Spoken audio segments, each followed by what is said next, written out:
여러분 반갑습니다. 저는 류모찌 선생님이라고 합니다. 이제 저랑 앞으로 하게 될 것은 무엇이냐 하면은 대학교 미적분학입니다. 그래서 우리가 흔히 말하는 칼큘러스라고 하는 거 있죠. 이제 요것을 수강했으면 하는 분들은 일단 대학교 1학년에서 미적분학을 수강하는 모든 학생들을 통틀어서 그 다음에 영재학교나 과학고 진학을 해서 이제 미적분학을 AP로 수강하는 그런 학생들 아니면은 순수하게 뭐 미적분학 내용이 궁금한 그런 학생들을 위해서 제가 이 강의를 이제 좀 특별하게 따로 촬영을 해서 이렇게 좀 구성을 하게 되었습니다. 제가 교재는 이제 요 강의를 수강하시는 분들 대상으로 제가 이렇게 좀 시험판을 배부를 하고 있습니다. 일단 멀지 않은 미래에 이제 완전한 교재를 만들어 가지고 여러분들한테 이제 보여드리는 것이 목표인데 일단 지금 제가 인공지능을 열심히 활용을 하고 있는데도 속도가 좀처럼 나지는 않아서 좀 시간이 걸릴 겁니다. 그래서 이 강의를 수강하시는 모든 분들은 이 강의를 수강만 한다면 제가 이제 아주 어렵지 않게 그렇게 교재를 좀 배부를 하도록 하겠습니다. 아무튼 간에 우리가 지금부터 이제 배우게 될 내용들을 좀 쭉 살펴보게 될 건데 이제 특히 미적분학을 배우게 되면은 우리가 어떤 거를 배우느냐 그거를 먼저 알아야 돼요. 그렇기 때문에 사실 지금 이 오리엔테이션이라고 하는 게 보통은 이 영상을 아마 다 건너뛰고 이제 챕터 1 요거부터 들어가기 마련일 겁니다. 근데 이제 제 생각과 조금 다르거든요. 그래도 제가 뭐 딴 소리도 하고 뭐 뻘소리도 좀 많이 하겠지만은 요 오리엔테이션 지금 제가 하는 얘기를 좀 귀담아서 잘 들어주셨으면 좋겠습니다. 자, 일단 그 다시 미적분학이라는 거를 우리가 공부를 하기 전에 일단 우리가 대학교 수학이라는 것을 대하는 마음 자세는 좀 고등학교 혹은 중학교 수학을 대하던 그런 자세랑 굉장히 많이 달라야 됩니다. 일단 왜냐하면은 우리가 고등학교 수학이라고 하면은 여러분들이 이미 뭐 수능 모의고사 문제도 혹은 내신 문제를 많이 풀어보시면서 아시다시피 대부분은 개념들을 우리가 조금 이해를 하고 그 다음에 그거를 어떤 특정한 문제 상황 이제 출제자가 마음대로 이제 수수께끼처럼 만들어 놓은 그런 문제 상황에다가 우리가 이미 알고 있는 지식들을 대입을 하거나 아니면 우리가 흔히 연습해서 혹은 알게 된 스킬들로 우리가 그거를 이제 문제를 좀 더 빨리 푸는 전략 같은 거를 구성하는 어떤 그런 형태의 학습이 되었을 겁니다. 근데 대학교 수학은 조금 달라야 되는 게 일단 기본적으로 만약에 앞으로 저희가 수업할 이 미적분학이라는 내용에서 수능처럼 문제를 낸다 하면은 그거는 저한테도 되게 힘들 거예요. 왜냐하면 일단 양 자체도 굉장히 많고 그 다음에 만약에 고등학교 수학처럼 그 작은 범위 안에서 어려운 문제들을 만들어내는 거를 미적분학에서 한다 하면은 그거는 아마 학습 효과도 없을 뿐더러 우리가 실제로 이제 앞으로 여러분들이 이제 크게 됐을 때 크게 됐다라고 하기엔 좀 그런가요? 아무튼 간에 뭐 여러분들이 어떤 사회에 진출을 해가지고 어떤 미적분학이 필요로 하는 그런 상황이 되었을 때 과연 그런 문제들이 필요한가에 대해서는 저는 좀 물음표를 던지는 편이거든요. 그래서 우리가 실제로 미적분학을 이용을 하려면은 최소한 미적분학을 배웠다면 알아야 되는 개념들을 이해를 하는데 목표를 두고 왜냐하면 그 이해를 하는데도 시간이 굉장히 오래 걸릴 거예요. 고등수학과는 달리. 그래서 그런 것들을 이해를 하고 그 다음에 어떤 문제가 나왔을 때 이거를 적용할 수 있는지가 아마 최우선 목표가 돼야 될 겁니다. 왜냐하면 개념 자체가 제가 방금 말씀드렸다시피 굉장히 많기 때문에 어떤 문제가 나왔을 때 그거를 어떤 개념을 찾는지부터 시간이 오래 걸릴 수가 있어요. 그 다음에 여러분들이 아마 보시게 될 생소한 기호들, 그 다음에 생소한 공식들이 많기 때문에 그러한 공식을 외우는 데에도 시간이 굉장히 오래 걸릴 겁니다.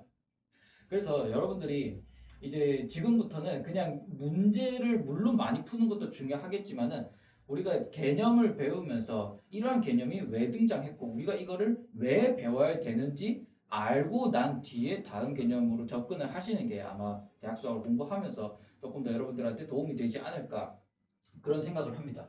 그리고 이제 여러분들이 가져야 될 굉장히 중요한 철학이 있는데 뭐 이맘때쯤이면 제가 가장 많이 이제 설명하는 것 중에 하나는 예를 들면 우리가 여러분들이 유튜브 영상을 보시면은 뭐 가끔 뭐 이런 댓글들도 보셨을 거예요.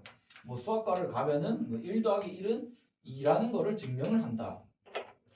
그래서 물론 증명을 하죠. 증명을 하는데 저는 사실 이런 얘기를 이제 일반인들한테 설득을 시키는데 증명한다라는 표현을 쓰는 거는 저는 반은 동의하지만 사실 반은 동의하진 않아요. 왜냐하면은 우리가 이 1 더하기 1은 2라는 거를 어떻게 수학적으로 합의를 하는가가 굉장히 사실 중요한 문제거든요. 제가 지금 무슨 소리를 하냐라고 하면은 일단 가장 기본적인 거, 물론 이제 1과 2가 기본적인 거라고 생각을 하실 수도 있겠지만 저는 여기서 어떻게 보면은 등호가 가장 심오한 그런 개념이라고 생각을 하거든요. 왜냐하면 우리가 서로 같다라고 하는 거에는 되게 많은 의미가 있을 수도 있습니다. 예를 들면 제가 지금 여기 당장 서 있잖아요. 지금의 저랑 그 다음에 제가 하고 숨을 들이마신 요 상태의 저랑 방금 5초 간격 사이에 저는 정말 똑같다고 할 수 있을까요? 그거에 대해서 어떤 사람들은 네 5초 뒤에 너는 폐에다가 공기가 들어갔으니까 5초 전에 너랑은 좀 다를 것이다. 그래서 등호를 쓸 수 없다라고 표현할 수 있는 사람도 있을 것이고요. 아니다. 그 정도 우리가 뭐 공기 숨을 쉬거나 내쉬거나 그거 정도는 우리가 뭐 같다 다르다라는 범위에서 제외시켜서 생각하자. 뭐 그런 사람들도 있을 거예요. 그럼 이거는 어떨까요? 우리가 여기 있는 1을 생각을 해봅시다. 우리가 1 더하기 1에서 1과 1은 같다라고 생각을 하잖아요. 그렇죠?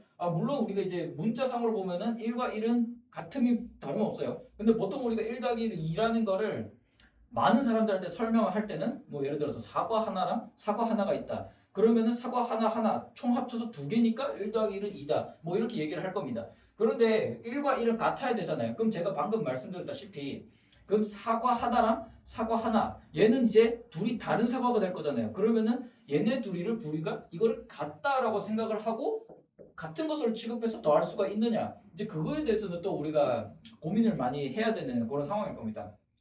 물론 우리가 이 미적분학이라는 과목에서는 제가 방금 요런 말씀드린 이런 질문에 대해서 구체적인 답을 하기는 굉장히 어렵지만은 제가 요 말씀을 드린 이유가 뭐냐면 우리가 미적분학 특히 이제 대학 수학을 앞으로 여러분들이 공부하시게 되면서 끊임없이 질문을 던져야 됩니다. 우리가 당연하다고 생각했던 것들이 있죠. 이제 우리 다음 단원부터 이제 다음 단원을 하면 안 되죠. 첫 단원이니까. 첫 단원에서부터는 우리가 수열의 극한이라는 걸 배우게 될 건데 고등학교 수학에서는 뭐 함수의 극한이든 수열의 극한이든 그런 것들을 굉장히 엄연하지 않은 방식으로 다뤘거든요.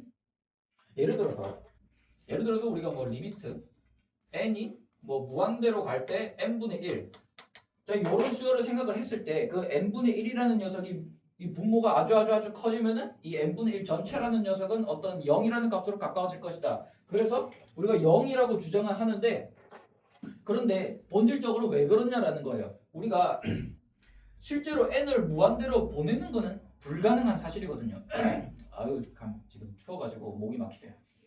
아무튼 요 n을 무한대로 보내는 행위 자체가 불가능하기 때문에 우리가 그냥 이거는 0일 것이다 라고 예측을 하는 것보다지 사실은 우리가 고등학교 지식만으로 요게 는 0이라는 것을 정당화하기는 사실 쉽지는 않을 겁니다.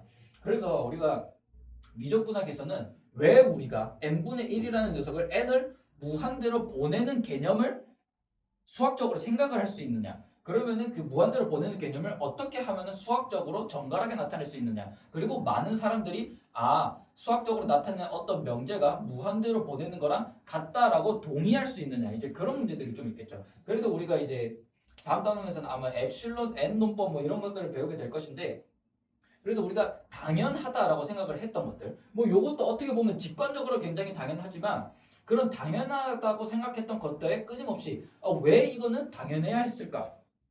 뭐 하다못해서 뭐 미적분하게는 안 하겠지만은 뭐 요 직선에 평행하고 이 점을 지나는 직선은 왜 하나밖에 없는가? 뭐 그런 질문에 대해서도 사실은 되게 직관적으로 보면은 당연하겠지만은 그런 질문에 이제 우리가 어떻게 하면은 조금 더 이제 수학적으로 엄밀하게 답을 할 수 있을까? 그런 것들의 질문을 던지면서 여러분들이 이제 앞으로 이 칼큘러스 미적분학을 이제 대해 주셨으면 좋겠습니다. 아무튼 오리엔테이션 영상은 여기까지 하겠고 앞으로 잘 부탁드리도록 하겠습니다. 감사합니다.